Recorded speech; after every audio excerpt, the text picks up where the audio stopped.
పాపాలు చేస్తే పాతాళానికి వెళ్తామని, అక్కడ రాక్షసులు మనల్ని పీక్కుతింటారని చిన్నప్పుడు మన తాతయ్య, బామ్మలు చెబుతుండేవారు గుర్తుందా? అవును, మనల్ని నిద్రపుచ్చడానికి పాతాళానికి సంబంధించి కథలు చెబుతుంటారు చాలా మంది పెద్దవాళ్లు. అయితే అప్పుడు మనకు పెద్దగా తెలియకపోయినా రాను రాను అనిపిస్తుంటుంది, అసలు త్రిలోకాలు, 3 లోకాలు అంటే ఏంటి? అసలు పాతాళం ఎక్కడుంది? అక్కడ ఎవరుంటారు? అని రకరకాల ప్రశ్నలు మదిలో మెదులుతుంటాయి ఎంతో మందికి. మరి ఈ ప్రశ్నలకు సమాధానమేంటో ఇప్పుడు చూద్దాం. త్రిలోకాలు ఇవే. మన పురాణాల ప్రకారం మొత్తం 3 లోకాలు ఉన్నాయి. అవే స్వర్గలోకం, భూలోకం, పాతాళ లోకం. స్వర్గలోకం, దీన్నే స్వర్గమని అంటారు. ఇక్కడ దేవతలు నివసిస్తుంటారని ప్రతీతి. భూమిపై పుణ్యాలు చేసినవారు స్వర్గలోకానికి వెళ్తుంటారని చెబుతుంటారు. స్వర్గలోకం ఆకాశంలో ఉంటుంది. భూలోకం, మనం నివసిస్తున్న భూమినే భూలోకం అంటారు. ఇక్కడ మానవులతో జీవరాశులన్నీ ఇక్కడే నివాసముంటున్నాయి. పాతాళ లోకం, దీన్నే పాతాళం అని కూడా అంటారు.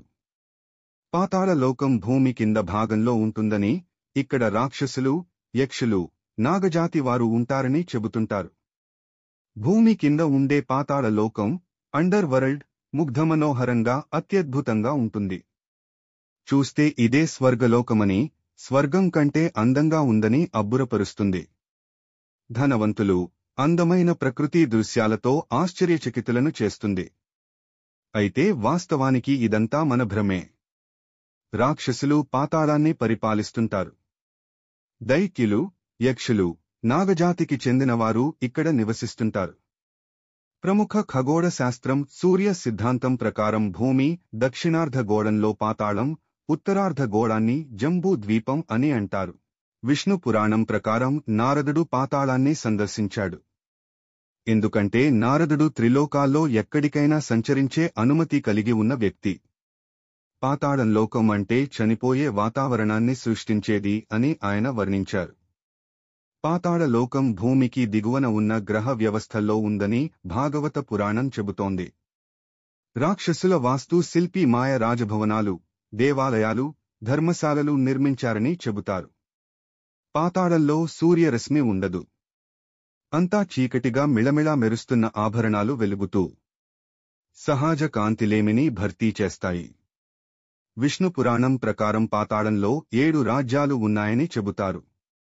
అతళ, వితళ, నితళ, గర్భాస్తిమత్, మహాతళ, సుతళ, పాతళ అనే 7 రాజ్యాలు ఉన్నాయి. అదే భాగవత పురాణం, పద్మ పురాణాల ప్రకారం ఈ 7 రాజ్యాలను ఈ విధంగా పిలుస్తారు: అతళ, వితళ, సుతళ, తలాతళ, మహాతళ, పాతాళ అని అంటారు. శివ పురాణం ప్రకారం మహాతళ స్థానంలో తళ అనే రాజ్యముంటుంది. అదే వాయుపురాణంలో అయితే రసాతళ, సుతళ, గర్భస్థల, శ్రీతళ, వితళ, పాతాళ అనేవి ఉన్నాయి.